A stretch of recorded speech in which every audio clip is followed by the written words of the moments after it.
The Business Mentor Talks is vlog by no other, Armando Butz Bartolome. In cooperation with the Manila Times, it aims to bring to life and recognize entrepreneurs who constantly strive to create a living for the community as well.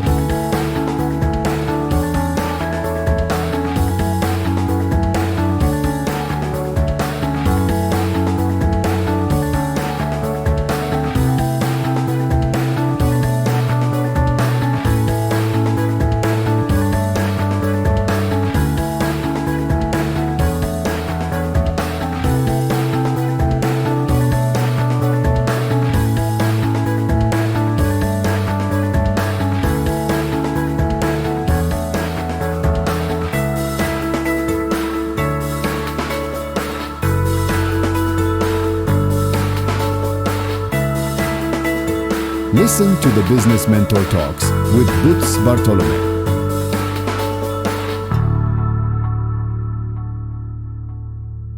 The Business Mentor Talks. This is in cooperation with Manila Times, and this is our launching video, vlog.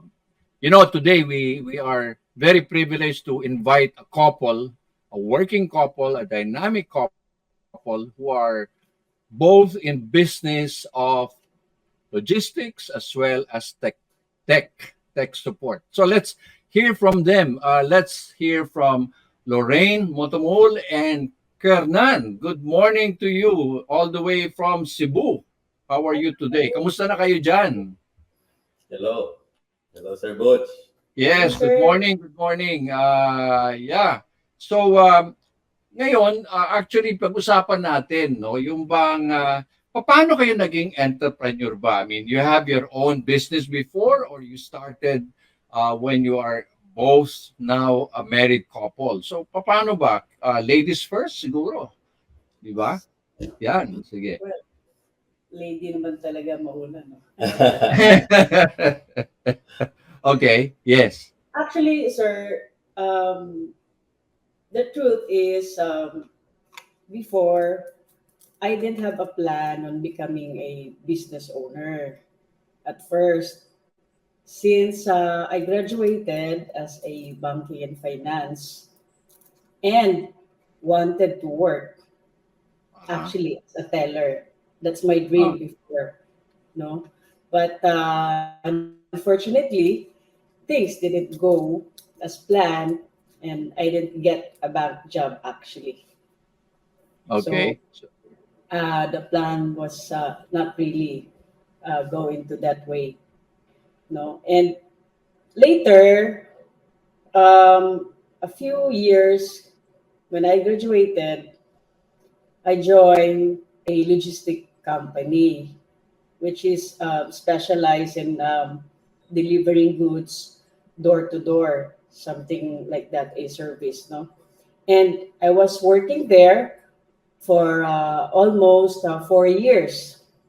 And primarily, I was working there as a salesperson.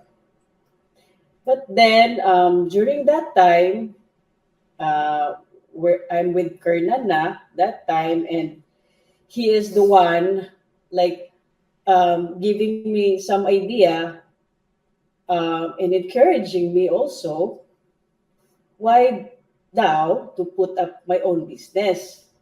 Since he recognized me that I really have like a valuable experience na that I have gained in my work in logistics. So since then, I also believe in my capability.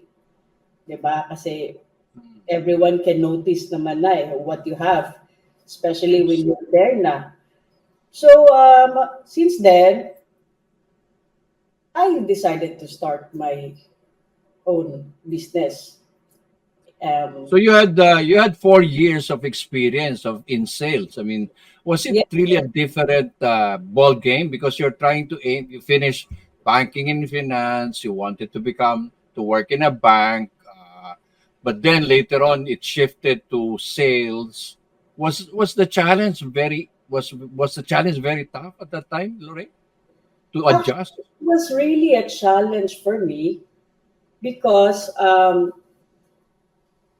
you know, thinking of what you expect and finishing that kind of course, probably you might think na you would go into like, ito na yung magiging trend or journey mo. But suddenly it was changed for me and I really adjust and make it to the point na since I'm into logistic na, so I need to prove myself that I think my direction would change really. So starting, Yes, okay. But Kernan, let's talk about how you started too. Did you start your business right away, or were there previous experience that you worked?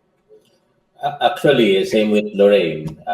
Back then, I think that was early 2000. And I was working with an IT company. And by that time, I think I have like heroes. No? When we're kids, we have heroes. So my hero was what at that time was I think, the current businessman Bill Gates. Ayan, and I was inspired by his rivalry with Steve Jobs. And then it was an inspiration for me. Then, of course, I also the big push was when I read the book Robert Kiyosaki. It's really a good book. Everybody should read yeah, that. it's really a nice book. Yeah, and it opened doors for me. Like, okay, I guess I need to start something. So that was the main inspiration for me when I started the business. No, it's having a hero and having someone to look up to. That's the main So in drive. other words, yeah. In other words, Kernan, you both like Lorraine and you yourself. You look at somebody as a benchmark, no? I mean, it's like as an inspiration, right? It's Yes, that's how you did it, no?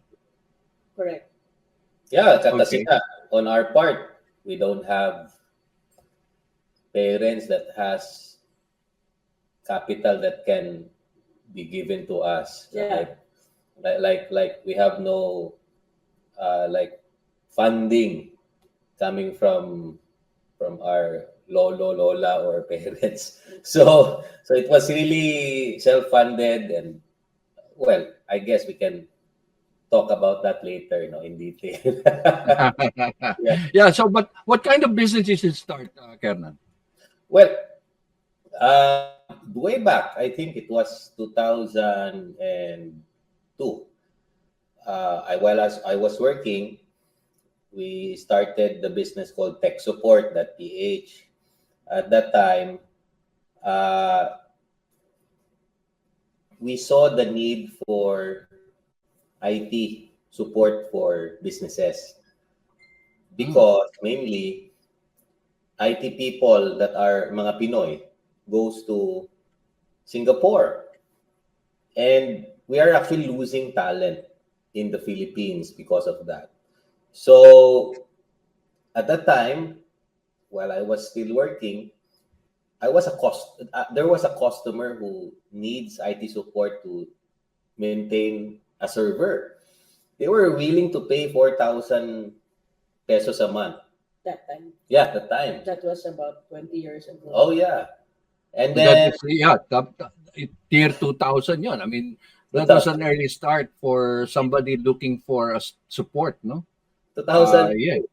2002 yon. And what happened, they paid us 4,000, and I outsourced that job to another person for about 500 pesos. and So and nag-earn ka ng 1.5. no, no, that's 3,500. That's 3,500. Ah, Yes. okay. They pay us 4,000 and I outsource at 500 pesos. And So 500, 3.5. Yeah, right. Yeah. So you outsource at 500 to another person. yeah, and 500 pesos was actually big at the time. The minimum wage was, I think, I don't know, 300 or something in Metro Manila. So it was heaven for me. Oh wow, we were able to get 3,500 net. So that money, we started to use that for business registration, easy, and there's no capital at all. It was really, we saw a problem, and we gave the solution to a customer. And then now, of course, the companies we have, combined with what Lorraine has, that we can discuss later, the businesses. We have about 120 employees nationwide. Wow, that's a big And, one. Huh? Yeah, Oh, and okay. across That's Manila, both IT and logistics. IT logistics, Manila, Cebu, Davao, Iloilo. No, so it was really just and hard work, for us at that time. Yeah. And the So good thing, basically, yeah, Lorraine. actually, the good thing here, since we're partner, most of our customers are both the same. Like, Mm. as you mentioned, Almost. almost. Yeah. So it's a very teamwork, ika nga, no? It's a combination. Actually, you're able to find the right combination. Yung swak yan, no, di ba? Kasi if I'm into tech, what am I business related? So probably I need logistics, right? So Correct. ilang taon na yung both Impectics and tech support? How many years already? The logistics, sir, it's actually going 14 years na by this 14 years. 2024. Yes. So And feeling in a way. The IT man, 21 years. yeah. So, but you have a funny story experience, Lorraine. I remember you having a cargo, and I think What is you were that? using a multi-van, Yeah, minivan, it's right, true. in Cebu. Di ba? Yeah, it's true. Actually, I'm What proud. happened there? Share us that funny experience that you will never forget. Okay, here's the thing, no. Before, I'm proud to say this because this is not like it's a rare thing, no, as a woman, like starting this kind of scenario. Since I'm into logistic, I did drove the truck and transfer the goods at port area alone while driving. I also do the handling of the goods, transferring to port, and right after that, do the process of documents and do the process of billing and communicate to the clients directly. So that's an end-to-end service that I did before when I started way back 2009. And I started in Cebu. So very challenging in a way because before kasi I really like feel na ashamed. Alam mo, nahiya ako. But when I saw my friends there that I'm driving the vehicle truck, but I really feel like, why do I have to like mahiya? Sarili ko naman na business yon. So, when the time come, parang na-realize ko na nowadays na nakaka-proud naman pala na you started with your own, really, the business operate end-to-end service with my own feet alone. And that's Uh-huh. really unforgettable for me. And I Yes. just only got a profit for only a 150 pesos that time, just Yeah. to give the expectation of the customer, actually. So in other words, para bang talagang, siguro at that moment, medyo naawa ka sa sarili mo, di ba? Yung bang, Something like that. nag-aral ako ng banking and finance, and here I am driving a van, doing end-to-end service, and siguro kung makikita ka ng parents mo, di ba? Usually mga parents, anak, pinag-aral kita, hindi maging ganyan, di ba? Usually ganyan, di ba? But again, though you earn only 150 pesos, but that 150 pesos turned into a huge investment of what Yes. you are right now, right? Di ba?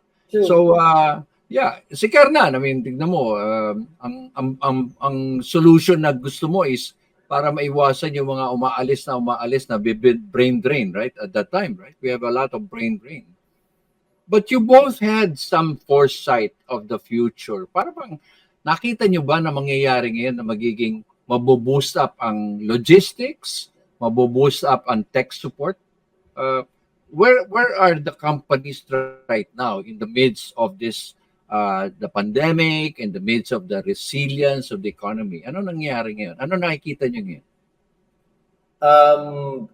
Based on my discussion, of course, with Lorraine, well, of course, backtracking a bit during the pandemic, we're proud to say we never fired or let go of any employee during the pandemic. Mainly because, I guess, because the businesses are essentials. It was actually essential talaga that time. And we really expect na magbuboom siya ng ganun ka, yung demand, super demand, dahil we belong to like the IATF before, you know, Yeah. Sir Butch, yung IATF, and we're accepted anywhere we can travel, having a goods deliver. Like, for example, what we did, we handled before that time with the Bureau of Fire Protection, mostly government. We deliver the alcohol, the mask, necessary need that time. So we actually talagang we really didn't expect that kind of huge impact on our business that time. Yeah, and in terms of IT as well, we were serving one of the biggest like retail company in the Philippines, Yes. and we're going around the Philippines supporting all of these stores. No, so of course, it not of course being happy about the pandemic, but we're just proud that we didn't lose any employee at that time. And And at the same time, we also help other people, which is like the medicines that we have to Yeah. transport for them. You know, Sir Butch, that time we also deliver vaccines, alcohol, mask, medicine that can sustain the life Yeah. of people that time. going back to the question of Sir Butch, Yes. yes, mainly because in the logistics side, the Philippines has a lot of islands, right? Correct. It's a logistics, ano talaga siya? Well, logistic nightmare, di ba? Yes, and Transport goods, di ba? yes, and also IT will always be changing. No, so bottom line, I guess, it's a business that is what businesses needs, and it's hard to start as well. Yeah, I right, guess right. So you that's both really, you really had because you have other. What were the other businesses given a chance, Kernan? What other business? Let's set aside tech support or Lorraine. What secondary business would you have done given at that chance? Lorraine, well, would you settle for what? What kind of business? Um, except this that's logistic a hard job. question. Yeah, really hard because I'm focusing talaga with logistics and then Okay. Because also with operation with the IT that he has. okay. So wait to the point talaga yung direction ko on how to like aiming one day that I could have like one of the logistic reliable something like that. So But parang, yeah. hypothetically, Sir Butch, of course, talking about it, if I don't have a business, the best career for a person to start with without any business, is insurance. Perhaps that's something the viewers can consider, because you can be trained well in terms of selling. That's the basic foundation for any business person, selling. So I guess I could recommend that, no, for people who wants to start a business. Mm-hmm. So, buddy, let's talk about. Well, we want to wind this up, but siguro our viewers would want to hear from you, husband and wife. How do you work together? How do you work? Maintain the work life balance. Not all work together can be fun, but how do you maintain the fun of being a family, being entrepreneurs of your own field, at the same time handling all the challenges? What are the three things that you can probably say that makes you both tick? Well, for me, based on what I have had experience right now, medyo mahirap to, no? Pero kasi iba kasi yung partner in business na husband mo. But, well, it's a challenging dahil there are some conflicts talaga, hindi maiwasan. But then again, if you like do the manage and listen to each other, it's a big thing because sometimes he has also an idea and I have also like an idea, which is for me is okay.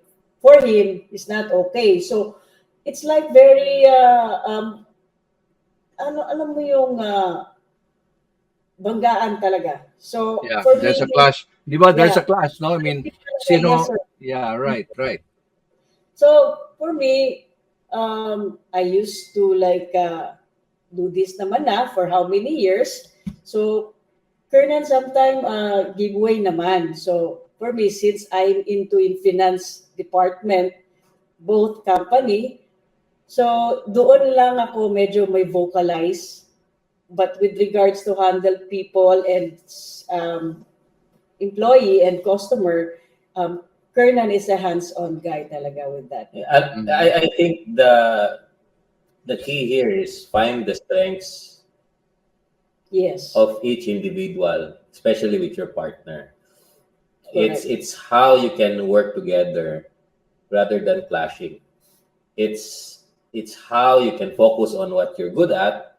Like for example, for me, I'm really good at managing people, Correct. connecting with customers, making sure that commitments are met. Lorraine is really good in money, sa pera and and cash flow and such. So I'm that's the area that I really recognize from her. So I guess that's something we need to do as an entrepreneur. But we still have sharing ideas naman, di ba? Yeah, of course. Like how to deal with the customers, Mm. something like that. So Mm. since I have also like a sales side naman before, but ano talaga, focus talaga ako sa finance na side para for sure na hindi magkakaroon ng problem. Correct, correct. Well, anyway, we have a lot of things to discuss. Probably we'll have a part two of a working life between a husband and wife. Let's. But so again, Kernan, Lorraine, it has been a very, very good understanding, knowing, and really hearing from you all your how your business or entrepreneurial journey, especially being hands-on, no? Because nowadays everybody wants to be behind the desk and mining from the desk, no, rather than di ba? So para bang you say hands on, really hands on. Kumbaga nilagay mo yung kamay mo because you know where you want to go, Yeah. right? Yes. So yeah, congratulations and more power to you. Looking forward for more Impactics and tech support. Thank you very much. Thank you, thank you, thank you. Okay, bye bye.